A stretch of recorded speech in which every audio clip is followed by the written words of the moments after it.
이제 신성한 성품에 참여하고 이제 성장하는 것이 교회에 있어서 또 그 종말의 구원에 얼마나 결정적으로 중요한 것인지 이제는 설득하는 그런 과정입니다.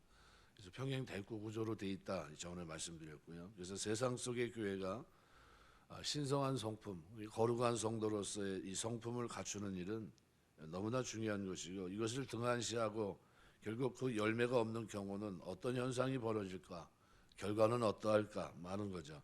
그래서 본문은 하나님 아는 지식이 그의 신적인 성품과 어떤 관련이 있는지를 보여줍니다. 그래서 9절에서 얘기하는 대로 이런 것이 없는 자는 맹인이라 이렇게 변합니다. 뭐 보지 못하는 맹인, 그죠? 전혀 아무것도 분간이 안 되죠. 이런 것이 없는 자는 맹인이라. 그래서 뒤에서 멀리 보지 못하고 그의 옛죄가 깨끗하게 된 것을 잊었느니라. 멀리 보지 못한다는 것은 새 하늘과 새 땅이 우리에게 주어진다는 걸 얘기하는데요. 그걸 보지 못하고 옛죄가 깨끗하게 된 것을 잊었다. 그러니까 죄사함 받았다는 걸 잊어버리고 개선의 여지가 없는 겁니다. 전혀 개선하지 않는. 그래서 여기 투플로스라고 하는 이 맹인이죠. 이 맹인이라고 하는 것은 전혀 알 수 없는, 영어로 블린드, 그죠? 우리가 맹인, 개역 개정에서는 맹인, 개역 한글에서는 소경 이렇게 번역했는데요.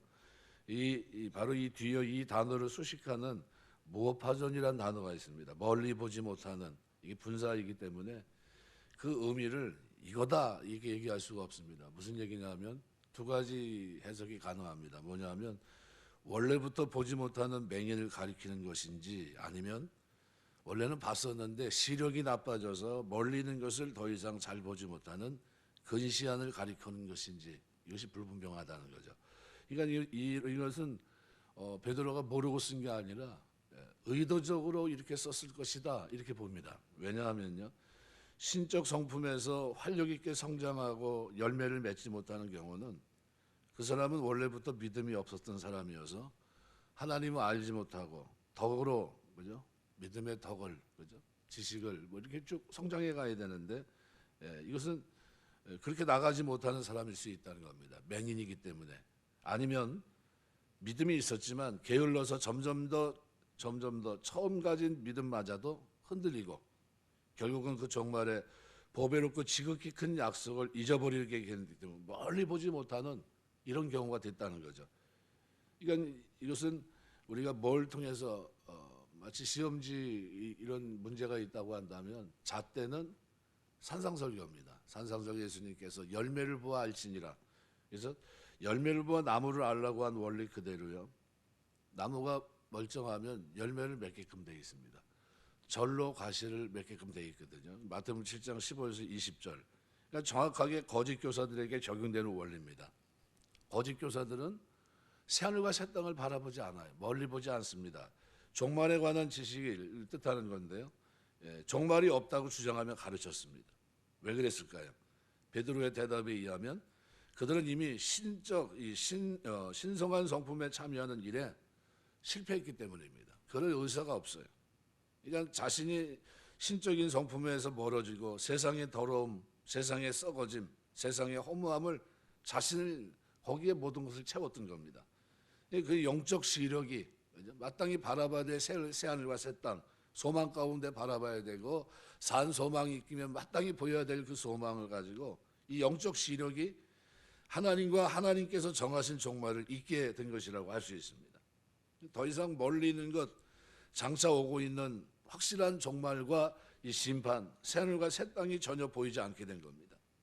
그만큼 세속적이 됐고 그만큼 철저히 현세적인 신학과 신앙으로 전락하게 된 것을 의미합니다. 그래서 그들이 종말이 없다 하는 것처럼 명확한 종말을 보지 못하는 것은 그들이 신성한 성품이 아니라 부패한 성품으로 가득 찼기 때문입니다.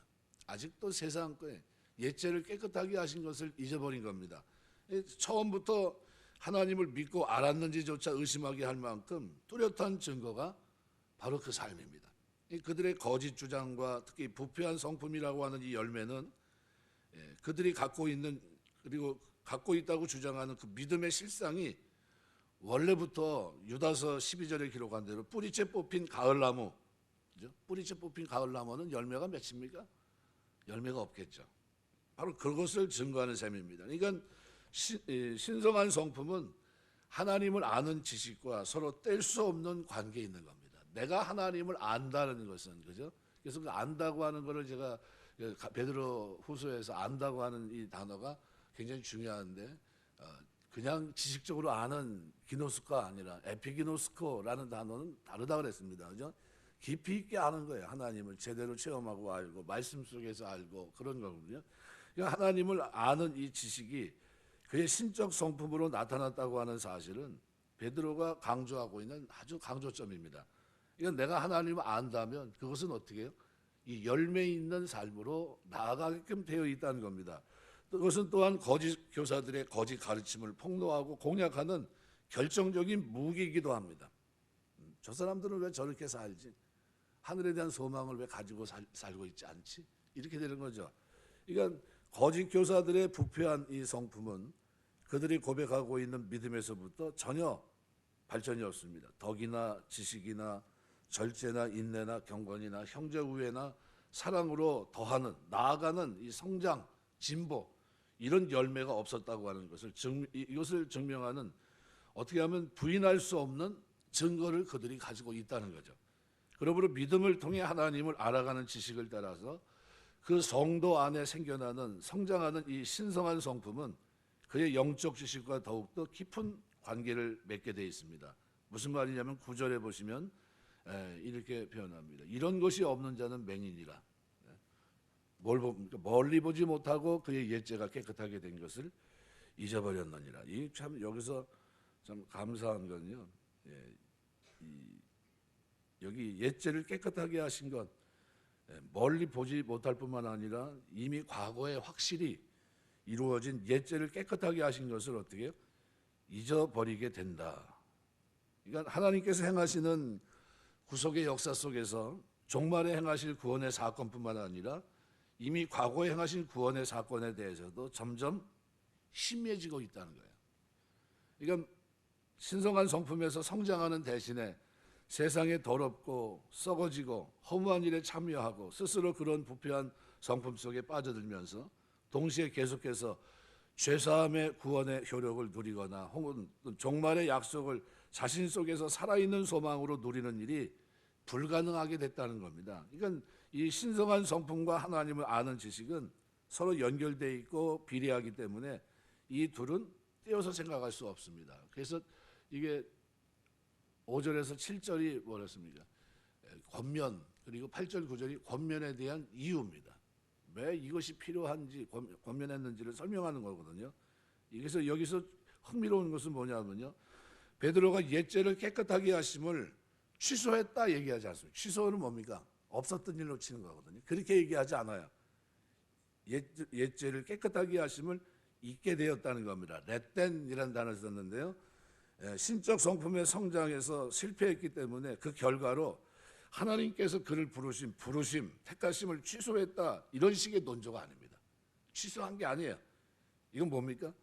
잊게 됐다는 겁니다. 잊었다고 하는 것은 취소되었다는 뜻이 아니라 그 사건이 확실히 일어났음에도 불구하고 더 이상 자신이 그런 사실을 확인할 수 없는 지경에 빠질 수 있는 강력한 공허입니다.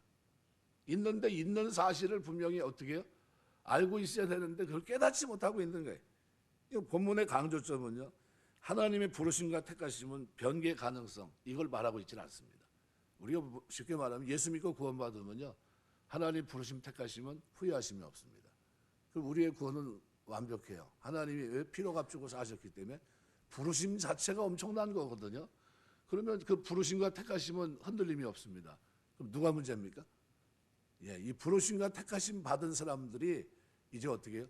그 속에서 살아가는 것이 필요한 겁니다. 그 안에서 자라가는 것이 필요하고, 그래서 이 신성한 성품의 성장 또는 실패는 이미 받고 확신한 그 부르심, 택하심 여부에 대한 강력한 증거가 될 수 있다는 겁니다. 내가 정말 이런 신성한 성품을 간절히 사모하고 열정적으로 그 성장을 추구하고 있다면 나는 옛죄를 깨끗하게 하신 그 은혜와 사랑, 그 복음의 거룩을 더욱더 확신하고 그것을 충만히 누리고 있는 겁니다. 반대로 내 속에 이러한 신성한 성품에 대한 갈망이 전혀 없다면 믿음이 있었다고 생각했으나 덕이 아니라 뭡니까? 맹인처럼 보지 못하는 거예요. 부덕. 지식이 아니라 무지, 절제가 아니라 방종, 인내가 아니라 방임, 경건이 아니라 불경건한 모든 일을, 그리고 형제 우애가 아니라 상처를 주고 실족하게 하고, 사랑이 아니라 형제를 무너뜨리고 파괴하는 삶을 계속해서 살고 있다면 나는 과거 그리고 미래에 확실히 나를 위해 그 놀라운 구원을 행하시는 하나님에게서 아주 멀어져 오직 죄와 죽음의 허무한 이 현실 세상 속에 깊이 빠져 있다는 사실을 직시해야 된다는 겁니다. 이게 그렇게 되면 안 된다는 겁니다. 장차 오는 종말도 부인하고 옛죄를 사하심의 은혜도 잊은 거짓 교사들의 모습이 바로 그런 모습이었기 때문입니다. 이거를 지금 설명하는 겁니다. 그래서 이 멸망을 스스로 취하는 자들이고 저들의 멸망은 잠들지 않은 채로. 그래서 2장에 보면요, 2장 1절 3절에 보면 이렇게 말합니다. 그러나 백성 가운데 또한 거짓 선자들이 일어났나니 이와 같이 너희 중에도 거짓 선생들이 있으리라. 그들은 멸망하게 할 이단을 가만히 끌어들여 자기들을 사신 주를 비인하고 임박한 멸망을 스스로 취하는 자들이라. 3절에 보면 그들이 탐심으로서 지어낸 말을 가지고 너희로 이득을 삼으니 그들의 심판은 옛적부터 지체하지 아니하며 그들의 멸망은 잠들지 아니하느니라. 네, 이 사람들은 다 누굽니까? 예, 믿음이 있는 것 같은데, 하나님 아는 것 같은데, 아는 지식이 뭐로 나타납니까? 예, 하나님 없는 거로 나타납니다. 뭐도 없고요, 새하늘과 새 땅도 없고. 이게 뭡니까? 가만히 사람들을 그렇게 미혹시킨다는 겁니다. 그러니까 신적인 성품은요, 하나님께서 신적인 능력으로 주신 생명과 경건에 속한 모든 것들이 그 안에 담겨 있는 속사람의 특징입니다. 그래서 이런 사람들 1장 3절 4절에 기록한 대로 그의 신기한 능력으로 생명과 경건에 속한 모든 것을 우리에게 주셨으니 이는 자기의 영광과 덕으로서 우리를 부르신 이를 알므로 말미암습니다. 예, 다릅니다. 이로써 이 보배롭고 지극히 큰 약속을 우리에게 주사 이 약속으로 말미암아 너희가 정욕 때문에 세상에서 썩어질 것을 피하여 신성한 성품에 참여하는 자가 되게 하려 하셨느니라, 이 말씀입니다. 그러니까 마치 그 사람 안에 거룩한 하늘의 빛이 그의 성품으로 자리 잡고 있는 것처럼 그 사람은 성령의 조명이나 기록된 말씀의 빛이 훨씬 더 쉽게 반응합니다. 아무리 들어도 이해가 안 되는 게 아니라 듣기만 해도 무슨 말인지 안다는 거죠. 하나님과 그에게 속한 지식들을 더욱 확연히 알아보고 깨닫게 되는 인식적인 은혜도 경험한다는 거죠. 그래서 8절에 보면 그래서 이렇게 표현합니다. 이런 것이 너희에게 있어 흡족한즉 너희로 우리 주 예수 그리스도를 알게 게으르지 않고 열매 없는 자가 되지 않게 하려니와, 게으르지 않고 열매 없는 자가 되지 않게 하려니와, 개역개정에서 않게 하려니와 라는 말은 그런 식으로 갖추어 굳게 서지 못하게 라는 의미입니다. 그러니까 결국 이 말은 무슨 말이냐면요, 열매 없는 모습으로 최후의 하나님 앞에 서게 된다는 종말론적이고 제의적인 의미까지도 포함된다는 겁니다. 그러니까 하나님께서 종말의 성도, 교회에게 요구하는 것이 뭐냐? 교회는 결국 종말에 하나님 무엇을 가지고 설 수 있을까? 그분께서 만물을 새롭게 하사 새하늘과 새 땅을 창조하실 때 그의 백성은 무엇을 가지고 그분 앞에 설 수 있을까? 베드로는 베드로후서 3장에서 바로 그 부분을 설명합니다. 이 모든 것이 이렇게 풀어지리니 11절서부터 14절입니다. 너희가 어떠한 사람이 되어야 마땅하냐? 거룩한 행실과 경건함으로 하나님의 날이 임하기를 바라보고 간절히 사모하라. 전혀 정반대죠. 그렇죠? 새하늘과 새 땅이 온다는 이것을 어디에 기다리지 않는 사람과 기다리고 있는 사람하고는 천지 차이입니다. 그날에 하늘이 불에 타서 풀어지고 물질이 뜨거운 물에 녹아지니와 우리는 그의 약속대로 의가 있는 곳인 새하늘과 새 땅을 바라보도다.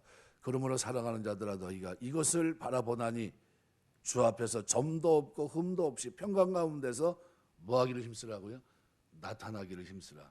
어떤 모습을 가지고 나타나는 겁니까? 신성한 성품에 참여한 모습을 가지고 나타나는 걸 말합니다. 그러니까 여기서 주 앞에서 나타나기를 힘쓰라 얘기했는데요, 원래는 하늘에 새하늘과 새 땅이 올 때 과연 우리가 그분께 어떤 모습으로 발견될 것인가, 그런 의미입니다. 유래 때나 일어나는데요, 문맥이나 내용을 보면 이건 뭐예요? 1장 8절과 연관이 있는 단어입니다. 열매 없는 자로 주 앞에 서지 않도록 주의하라. 이 말씀이 결국은 3장 14절 말씀에서 그렇게 표현하고 있는 겁니다. 주 앞에 나타나기를 힘쓰라. 열매 없는 자로 나타나지 않도록 주의하라, 이런 얘기입니다. 그러니까 재창조 완성 때 하나님께서는 새하늘과 새 땅을 준비하시고 그에 앞서 그의 앞에 나와선 그의 백성들에게 무엇을 보고자 할까? 그때 보여주는 게 뭡니까? 바로 주께서 주신 이 신성한 성품, 바로 이걸 보자는 거죠. 그 믿음의 덕의 지식의 경건의 인내 절제를, 형제의 사랑을 더하는 그 아름다운 모습. 그러니까 이것이 이 땅의 교회가 전능하신 하나님 아버지, 심판주이시고 재창조하시는 하나님께 나아갈 때 그의 앞에 내어놓을 수 있는 최고의 봉헌 제물입니다. 신성한 성품에 성장하고 그 영원한 나라를 받아 누리면서 다스리기에 합당한 바로 그들 자신을 말합니다. 교회가 이 땅에서 온갖 노력을 다해 준비해야 될 내용이 뭐냐 하면 이렇게 믿음 안에서 자라가는 겁니다. 그래서 말씀 맺겠습니다. 거짓 선지자들과 참 성도는 뭐로 구분됩니까? 바로 열매를 보아하는 겁니다. 나무에 닮은 열매. 그 삶에 새하늘과 새 땅을 바라보고 있는가? 그죠? 점도 없이 흠도 없이 하나님 앞에 나타나기를 힘쓰고 있는가? 그죠? 천국이 있습니다. 그것을 소망하는 사람과 천국이 없다 생각하면서 세상 속에 그냥 푹 빠져 사는 사람과는 다릅니다. 그래서 이 오늘 본문에서 베드로는 그것을 설명하는 거예요. 맹인, 처음서부터 맹인이라 보지 못했든지 아니면 본다 할지라도 제대로 보지 못하는, 이미 그것을 잊어버렸던 그런 모습으로 이 모습을 설명하고 있는 겁니다. 그래서 하나님과 부르심에 이것은 어떻게 해요? 변하지 않습니다. 후회하심이 없어요. 하나님 우리를 부르셨다면, 택하셨다면 우리는 어떻게 해야 됩니까? 주 앞에 점도 없고 흠도 없이 그 앞에 나타나기를 힘써야 됩니다. 왜요? 나를 하나님이 택하시고 부르셨기 때문에. 어떤 모습으로요? 신성한 성품에 참여한 아름다운 모습을 가지고 이 땅을 살아내면서 그 속에서 승리하는 생애를 오늘 우리가 믿음 안에서 살아내야 됩니다. 그 삶이 우리 눈앞에 있는 거예요. 이것이 교회가, 거룩한 성도들이 이 땅에서 경건과 거룩을 추구하며 사는 이유이기도 합니다. 왜 그렇게 삽니까? 이렇게 질문하면 뭐라고 얘기해야 됩니까? 주님이 나를 택하시고 부르셨기 때문이고, 두 번째는 뭡니까? 내가 그것을 가지고 점도 없이 흠도 없이 하나님 앞에 서야 하기 때문이에요. 주님 앞에 내가 마지막 때 서야 될 내 모습이 바로 그 모습이기 때문에 오늘 우리가 내 몸을 복종을 시키면서 경건과 거룩한 생애를 살아가는 겁니다. 그 축복이 저와 여러분의 걸음 속에, 믿음 생활 속에 늘 있어서 새하늘과 새 땅을 바라보는 믿음 안에서, 그죠? 끊임없이 자라고 더하고 성숙한 신앙으로 주 앞에 서게 되시길 주의 이름으로 축원합니다. 기도하겠습니다.